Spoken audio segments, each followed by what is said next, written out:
السلام علیکم ورحمۃ اللہ وبرکاتہ۔ بسم اللہ الرحمن الرحیم۔ الحمد للہ والصلاة والسلام علی رسول اللہ۔ محترم سامعین کرام، میرا موضوع ہے نماز وتر کی تعداد، یعنی کتنی رکعت وتر کی نماز ہم پڑھ سکتے ہیں۔ یہ کئی رکعت ہیں، آپ سب جانتے ہیں، 1، 3، 5، 7، 9، 11۔ اس کو کہتے ہیں طا عدد، 1، 3، 5، 7، 9، 11، اس کو طا عدد کہتے ہیں۔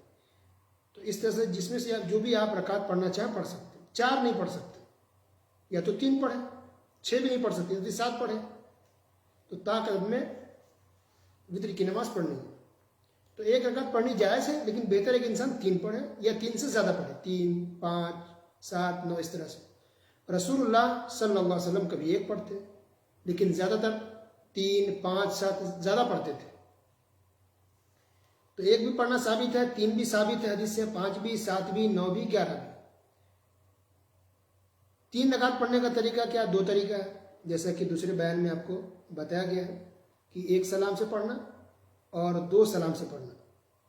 اگر ایک ہی سلام سے پڑھیں گے کنٹینیو تو پھر ایک ہی تشہد ہوگی، 2 تشہد سے نہیں پڑھنا۔ لیکن اگر آپ 5 رکعت پڑھ رہے ہیں وتر کی نماز، 5 رکعت، تب بھی ایک ہی تشہد سے پڑھیں گے، یعنی آخری رکعت میں ہی بیٹھیں گے تشہد کے لیے، اسی میں سلام پھیرنا ہے۔ 5 رکعت پڑھ رہے ہیں تو حتیٰ کہ اگر 7 رکعت اگر وتر پڑھنی ہے آپ کو، 7 رکعت 7، تب بھی ایک ہی تشہد سے پڑھیں گے، یعنی آخری رکعت میں ہی بیٹھیں گے التحیات کے لیے، التحیات درود شریف، باقی دعائیں پڑھ کے آپ کو سلام پھیرنا ہے، ایک ہی تشہد ہے۔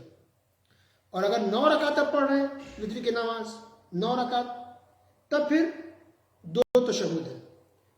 تو 9 رکعت اگر پڑھیں گے تو 8ویں رکعت میں آپ بیٹھیں گے تشہد کے لیے، یعنی التحیات کے لیے، التحیات للہ۔ اور اس کے بعد 9ویں رکعت جو آخری ہوگی، اس میں پھر تحیات درود شریف پڑھ کے سلام پھیرنا ہے۔ اور اگر 11 رکعت آپ کو پڑھنی ہے تو پھر 2 رکعت کر کے پڑھیں گے، اور آخر میں 1 رکعت الگ سے۔ تو پتہ چلا کہ اگر 3 پڑھ رہے ہیں ایک ساتھ تو ایک ہی تشہد سے نماز وتر کی نماز ہے۔ 5 رکعت اگر وتر پڑھ رہے ہیں تب بھی ایک ہی تشہد ہے، تحیات کے لیے ایک آخری مرتبہ ہی بیٹھنا ہے آخری رکعت میں۔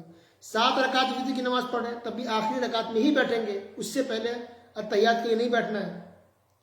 9 رکعت جب پڑھیں گے وتر کی نماز، تب آپ تشہد کے لیے بیٹھیں گے، وہ بھی 8ویں رکعت میں تشہد کے لیے بیٹھیں گے، اور 9ویں رکعت میں پھر سے تشہد میں بیٹھ کر کے پھر سلام پھیرنا ہے۔ یہی طریقہ حدیث سے ثابت ہے۔ اگر 3 رکعت پڑھ رہے ہیں تو سنت طریقہ یہ ہے قرات کا کہ کون سی سورت پڑھنی سنت ہے، رسول اللہ صلی اللہ علیہ وسلم کون سی سورتیں پڑھتے تھے۔ تو یہ حدیث ہے اس طرح کی بھی، مسند امام احمد، ابو داؤد اور نسائی کے اندر۔ ابی بن کعب رضی اللہ تعالیٰ عنہ کہتے ہیں، کان رسول اللہ صلی اللہ علیہ وسلم یؤتر بسبح اسم ربک الاعلی وقل یا ایھا الکافرون وقل هو اللہ احد۔ یعنی رسول اللہ صلی اللہ علیہ وسلم جب 3 رکعت وتر پڑھتے تھے تو پہلی رکعت میں سورہ فاتحہ کے بعد سورہ اعلیٰ پڑھتے تھے، یعنی سبح اسم ربک الاعلی، یہ سورت پڑھتے، اور دوسری رکعت میں سورہ فاتحہ پڑھنے کے بعد قل یا ایھا الکافرون پڑھتے تھے، اور تیسری رکعت میں سورہ فاتحہ کے بعد قل هو اللہ احد پڑھتے تھے، سورہ اخلاص پڑھتے۔ یہ سنت طریقہ۔ لیکن اگر آپ کو یہ سورت یاد نہیں ہے تو کوئی دوسری سورت پڑھیں گے تو جائز ہے، صحیح ہے۔ رہی بات وتر کی، وتر کے وقت کی کہ کب سے کب تک اس کا وقت ہے، تو وتر کا وقت نماز عشاء کے بعد شروع ہو جاتا ہے اور یہ فجر تک ہے۔ گویا پوری رات میں جب آپ چاہیں وتر کی نماز پڑھ سکتے ہیں۔ اسٹارٹنگ کب ہوتی ہے؟ عشاء کی نماز کے بعد سے، عشاء کی نماز ختم ہوئی تو وتر کا وقت شروع ہو گیا۔ یہ کب تک ہے؟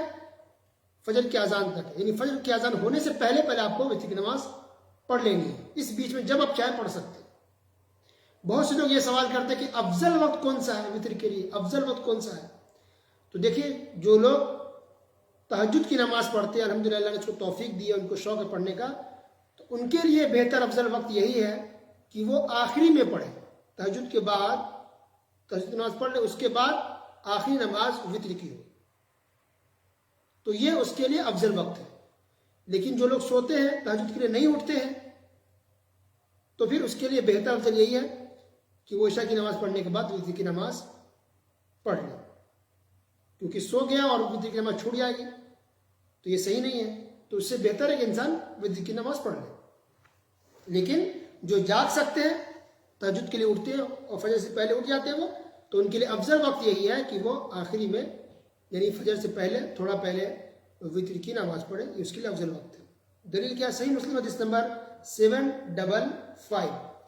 جابر رضی اللہ تعالیٰ عنہ کہتے ہیں کہ نبی کریم صلی اللہ علیہ وسلم نے ارشاد فرمایا من خاف الا يقوم من آخر اللیل فلیؤتر اولہ، کہ جس انسان کو اس بات کا ڈر و خوف ہو کہ وہ رات کے آخری حصے میں نہیں اٹھ پائے گا تو چاہیے کہ وہ رات کے پہلے حصے میں ہی وتر کی نماز پڑھ لے. ومن طمع ان يقوم آخرہ فلیؤتر آخر اللیل، لیکن جو شخص رات کے آخری حصے میں اٹھ سکتا ہے تو اس کو چاہیے کہ وہ رات کے آخری حصے میں ہی وتر پڑھے. فإن صلاة آخر الليل مشہودہ وذلك افضل، یہ افضل طریقہ کہ رات کے آخری حصے میں وتر کی نماز پڑھی جائے. یہ اس شخص کے لیے ہے جو رات میں آخری حصے میں اٹھ سکتے ہوں، اور جو نہیں اٹھ سکتے تو اس کے لیے ہے مناسب کہ وہ عشاء کے بعد ہی وتر کی نماز پڑھ کر کے سویا کرے. باقی وتر کے تعلق سے بہت ساری حدیثیں، تعداد کے بارے میں کتنی رکعت رسول صلی اللہ علیہ وسلم پڑھتے تھے اسے بتایا گیا 3 بھی پڑھ سکتے ہیں، 5 بھی پڑھ سکتے ہیں، 7 بھی پڑھ سکتے ہیں، 9 بھی پڑھ سکتے ہیں. تو کبھی آپ 3 پڑھیں، کبھی 5 پڑھیں، کبھی 7 پڑھیں، کبھی 9 پڑھیں، الگ الگ پڑھیں تو زیادہ بہتر ہے.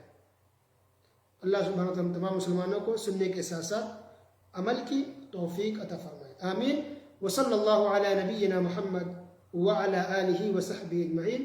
والسلام علیکم ورحمۃ اللہ.